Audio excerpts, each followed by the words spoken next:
Praise lord. ప్రభు యేసుక్రీస్తు నామమున మీ అందరికీ శుభం తెలియజేస్తున్నాను. బాగున్నారా?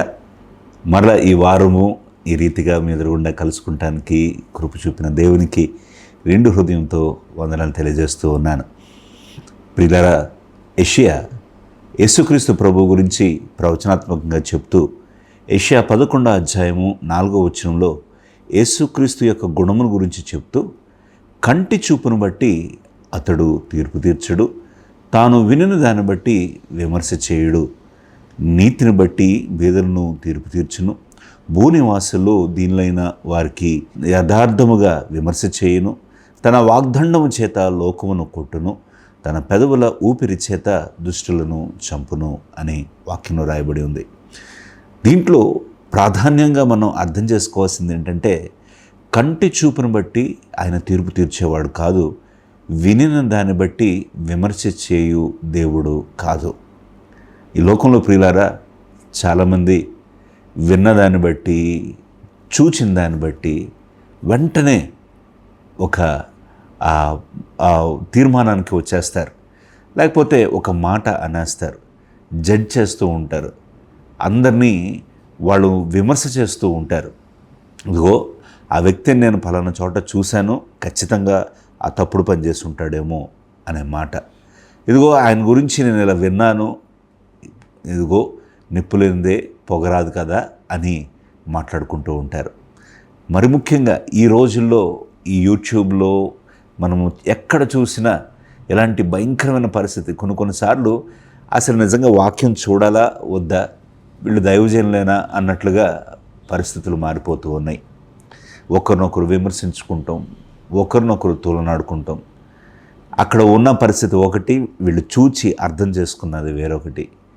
ప్రియులారా, ప్రభు అయితే చూచిన దాన్ని బట్టి ఆయన తీర్పు తీర్చే దేవుడు కాదు, విన్నదాన్ని బట్టి విమర్శించే దేవుడు అసలే కాదు. ప్రియులారా, ఈ లోకమైతే చూచిన దాన్ని బట్టి వెంటనే జడ్జ్ చేసేస్తూ ఉంటుంది, విన్నదాన్ని బట్టి వెంటనే వాళ్ళు ఒక నిర్ణయానికి వచ్చేస్తారు, మన మీద ఒక ముద్ర వేసేస్తారు, ఇదిగో ఈయన ఖచ్చితంగా ఇలాంటి వాడే అని.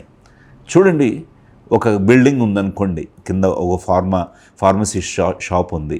ఆ ఫార్మసీ షాప్లో నువ్వు ఏదో తీసుకుంటానికి వెళ్ళావు, పైన బార్ ఉంది, కానీ నీ ఉద్దేశము అక్కడ ఆ ఫార్మసీ షాప్కి వెళ్ళటం నీ ఉద్దేశం. అక్కడ బండి ఆపావు, వెళ్ళావు, తీసుకుంటున్నావు, ఎవరో చూశారు. వాళ్ళు వెంటనే ఏమనుకుంటారో తెలుసా? దాంట్లో ఎందుకు ఆగాడో అనేది ఆలోచించరు. అక్కడ ఎందుకు ఆగాడు, ఖచ్చితంగా పైదానికి ఆ బార్కు వెళ్ళటానికే ఆగాడు అని వెంటనే విమర్శ చేయటానికి సిద్ధంగా ఉంటారు. ప్రియులారా, ఇలాంటి పరిస్థితులు యేసుక్రీస్తు ప్రభు ఈ లోకంలో ఆయన పరిచర్య చేస్తూ ఉన్నప్పుడు కూడా అనేకమైనవి తారసపడినాయి. మీకు జ్ఞాపకం ఉంటే యోహాను సువార్త 8వ అధ్యాయంలో కూడా ఒక స్త్రీ, వ్యభిచారం చేత పట్టబడిన స్త్రీ గురించి మనము అక్కడ ఒక గంభీరమైన సత్యాన్ని మనం చూస్తాం.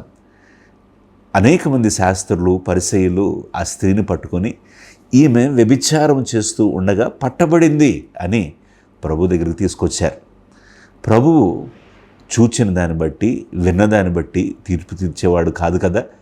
ప్రభువు ఆయన ఆలోచించి ఆయన నేల మీద రాయటం ప్రారంభించాడు. వాళ్ళందరూ ఆశ్చర్యంగా చూస్తూ ఉంటుంటే ప్రభువు వాళ్ళ వైపు చూచి, మీలో పాపము చేయనివాడు మొదటి రాయ ఆమె మీద వేయండి అని ప్రభు వాళ్ళతో చెప్తూ ఉంటాం, మనం గమనిస్తూ ఉంటాం. ధర్మశాస్త్ర ప్రకారము వ్యభిచారం చేత పట్టబడిన స్త్రీ రాళ్లతో కొట్టబడి చంపాలి. ఆ సమయంలో ప్రభువు ఆ స్త్రీ పక్షంన ఎలా నిలిచారో ఆశ్చర్యం కలుగుతుంది. అక్కడ ఉన్న మగవాళ్ళందరూ ఆమెను చంపాలని ప్రయత్నం చేస్తున్న తరుణంలో ప్రభువు, మీలో పాపం చేయనివాడు ఆ మొదటి రాయ ఆమె మీద వేయండి అని చెప్పినప్పుడు ఆ రాయ విసరటానికి ఎవరికి తరము కాలేదు. ఎందుకో తెలుసా? అక్కడున్న ఆ మగవారందరూ ఈమెతో అంతకుముందు వ్యభిచారము, పాపము చేసిన వారే.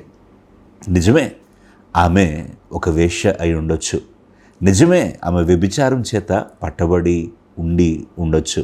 అయితే ఆమె ఆ దుస్థితిలోకి రావటానికి, ఆమె జీవితము అలా అవ్వటానికి కారణం ఎవరో తెలుసా? రాళ్ళు పెట్టి కొట్టాలని చూస్తున్న ఈ మగవారే. అలాంటి తరుణంలో యేసుక్రీస్తు ప్రభు వాళ్ళని ఎన్కౌంటర్ చేసిన విధానం చూస్తే ఆశ్చర్యం కలుగుతుంది. అప్పుడు ఖచ్చితంగా యెషయా చెప్పిన ఈ వాగ్దాన నెరవేర్పు యేసుక్రీస్తు ప్రభువులో అక్కడ చక్కగా కనబడుతుంది. ప్రియులారా, దేవుడు చూచిన దాన్ని బట్టి ఆయన విమర్శించే దేవుడు కాదు, నమ్మే దేవుడు కాదు. ఎవరో చెప్పిన దాన్ని బట్టి ఆయన ఇదిగో విమర్శ చేసే దేవుడు కాదు. వాక్యంలో రాయబడి ఉంటుంది ప్రియులారా, మన సహోదరుల మీద దుష్టుడైన అపవాది ఎప్పుడు మన మీద నిందారోపణలు చేస్తూ ఉంటాడంట. నీ గురించి నా గురించి చెప్తూ ఉంటాడు దేవునికి. అలాగూ చెప్తూ ఉంటుంటే దేవుడు ఆయన కనికరపూర్ణుడు కనుక ఆయన అన్నాడు, విన్నదాన్ని బట్టి చూచిన దాన్ని బట్టి ఆయన అలా విమర్శ చేసే దేవుడు కాదు. ఖచ్చితంగా ఆయన హృదయాన్ని చూస్తాడు, వారి యొక్క మనస్సును చూస్తాడు, వారి యొక్క ఆలోచన చూస్తాడు, వారి యొక్క స్వభావాన్ని చూస్తాడు. Intent is more important than what is visible out side. ఈ లోకము ఇంటెన్షన్స్ చూడదు, ఈ లోకము బయటకు కనపడేది మాత్రమే చూస్తుంది. అందుకే సమూయేలు యెషయి గృహానికి వెళ్ళినప్పుడు సౌలు తర్వాత మరుసటి రాజును ఎన్నుకునే క్రమంలో ఆజానుబాహులుగా గొప్పగా కనపడిన యెషయి కుమారులను చూసి ఖచ్చితంగా ఈయనే రాజు అయి ఉండొచ్చు, ఇదిగో చక్కటి దేహదారుఢ్యం కలిగిన వాడు ఆజానుబాహుడుగా ఉన్నాడు, ఇతడే రాజు అయి ఉండొచ్చు అని సమూయేలు అనుకుంటూ ఉంటుంటే దేవుడు సమూయేలుతో అన్నాడు, మనుషులు పై రూపం లక్ష్య పెడతారు సమూయేలు, నేను హృదయాంతరంగాల్ని పరిశోధిస్తాను అని దేవాది దేవుడు సమూయేలుకు చెప్పాడు. నా ప్రియ సహోదరి సహోదరుడా, ఈ లోకము నిన్ను నిందిస్తూ ఉందా? ఈ లోకము నిన్ను ద్వేషిస్తూ ఉందా? నీకు ఒక ముద్ర వేసిందా? లోకము నిన్ను అసహించుకొని, లోకము నిన్ను గేలి చేస్తూ, నిన్ను నిందిస్తూ, నీ మీద లేనిపోని తప్పుడు నిందలు వేస్తూ నిన్ను కృంగిపోయేటట్లు చేస్తూ ఉందా? ఈరోజు దేవుడు నీతోనే మాట్లాడుతున్నాడు. లోకమంతా చూసేది ఒకటి, దేవుడు చూసేది ఒకటి. దేవుడు నీ మనసును చూస్తాడు, నీ యొక్క స్థితిగతులను చూస్తాడు, నీ హృదయంలో ఉన్న ఆ వేదన బాధను చూస్తాడు. మనుషులు చూడరు. నా ప్రియ సహోదరి సహోదరుడా, నువ్వు ఈరోజు ఏమై ఉన్నావు అనేది ప్రాముఖ్యం కాదు, నీవు దేవుని దృష్టిలో ఏమై ఉన్నదే ప్రాముఖ్యం. గిద్యోను భయముతో వణికిపోతూ ఆ యొక్క సమయంలో శత్రువులు వస్తూ ఉంటుంటే గోధుమల చాటున దాక్కొని గొళ్ళ కొట్టుకుంటూ దాక్కొని ఉన్నాడు. అలాంటి పిరికివాడైన గిద్యోనును పరాక్రమం కలిగిన బలశూరుడా అని పిలిచాడు దేవుడు. నువ్వు ఈరోజు నీ బలహీనతను బట్టి నిన్ను నువ్వు ఎంచుకుంటున్నావేమో, దేవుడైతే నీ రానున్న భవిష్యత్తును గురించి దేవుడు ఈరోజు నేను పిలుస్తూ ఉన్నాడు. నా ప్రియ సహోదరి సహోదరుడా, ఈరోజు ఉన్న ఈ యొక్క క్షణికమైన కొంత సమయం ఉండే ఈ శ్రమానుభవాలని చూసి కృంగిపోవద్దు. మనుషులు వేసే నిందలు చూసి నువ్వు కృంగిపోవద్దు.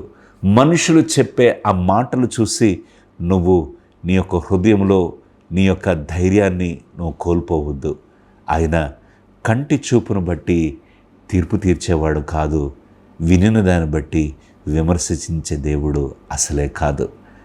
నిన్ను ప్రేమిస్తూ ఉన్నాడు, నీ ఆలోచనలు ఎరిగినవాడు, నిన్ను తన యొక్క ప్రేమతో కౌగిటిన దాచేవాడు పరముందన్న మన తండ్రి. ఇట్టి దేవుడిని కలిగి ఉన్నప్పుడు నువ్వు ఎందుకు విచారపడుతున్నావు? ఇట్టి దేవుడు కలిగి ఉన్న నీవు ఎందుకు ఈరోజు కృంగిపోతూ ఉన్నావు? ఈరోజు దేవుడు నీతోనే మాట్లాడుతూ ఉన్నాడు. నిబ్రము కలిగి ధైర్యంగా ఉండు. ఎందుకో తెలుసా? ఈ లోకమంతా ఒకవైపు, దేవుడు ఒకవైపు. ఈ లోకమంతా నిన్ను నిందిస్తూ ఉంటుంది, దేవుడు ఒక్కడే నిన్ను ప్రేమిస్తూ ఉన్నాడు. ఈ లోకమంతా నిన్ను తృణీకరిస్తూ ఉంది, దేవుడు ఒక్కడే నీ దగ్గరకు వస్తూ ఉన్నాడు. ఆయన నశించిన దానిని వెతకి రక్షించడానికి వచ్చాడు. నీవు నేను నశించిపోతే మనల్ని వెతకటానికే ఆయన ఈ లోకానికి వచ్చాడు.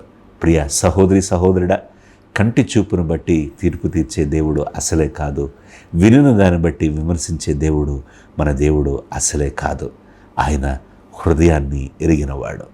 ఈరోజు సంతోషంగా ఉండు, ధైర్యం కలిగి ఉండు, నిబ్రం కలిగి ఉండు. నీ దేవుడు ఈ లోకంతో పాటు సమానం కాదు. ఎందుకో తెలుసా? నీలో ఉన్నవాడు ఈ లోకంలో ఉన్నవాని కంటే గొప్పవాడు.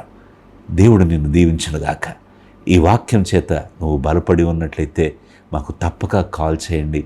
మేము మీ కొరకు ప్రార్థన చేయడానికి సిద్ధంగా ఉన్నాం. ఒక చిన్న ప్రార్థన చేసుకుందాం. మహాపరిశుద్ధుడా, జీవం కలిగిన దేవా, ఈరోజు నీ బిడ్డలతో దేవా ఎంతో స్పష్టంగా మీరు మాట్లాడినందుకు వందనాలు. ఇదిగో తండ్రి, ఇదిగో కంటి చూపును బట్టి నువ్వు తీర్పు తీర్చేవాడవు కాదు, వినిన దాన్ని బట్టి విమర్శించే దేవుడవు అసలే కాదు. ఈ లోకమైతే చూచిన దాన్ని బట్టి అపోహలు పోతూ ఉంటుంది. ఈ లోకమైతే వినిన దాన్ని బట్టి లేనిపోని అపార్థాలు చేసుకుంటూ ఉంటుంది. కానీ నువ్వు అలాంటి దేవుడు కాదు. మా హృదయాలను పరిశోధించే దేవుడు, మా అంతరంగములు ఎరిగిన దేవుడు.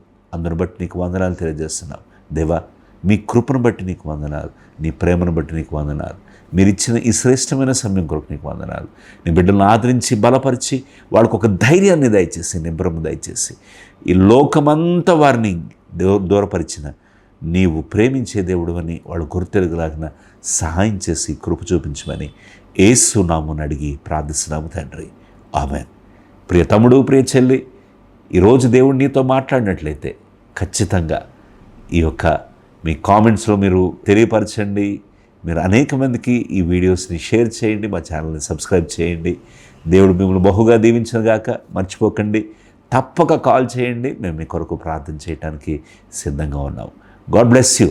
మరలా వచ్చే బుధవారం మనం కలుసుకుందాం. అప్పటి వరకు దేవుని యొక్క కృపలో ఊర్దిల్లుదుముగాక. Praise the lord.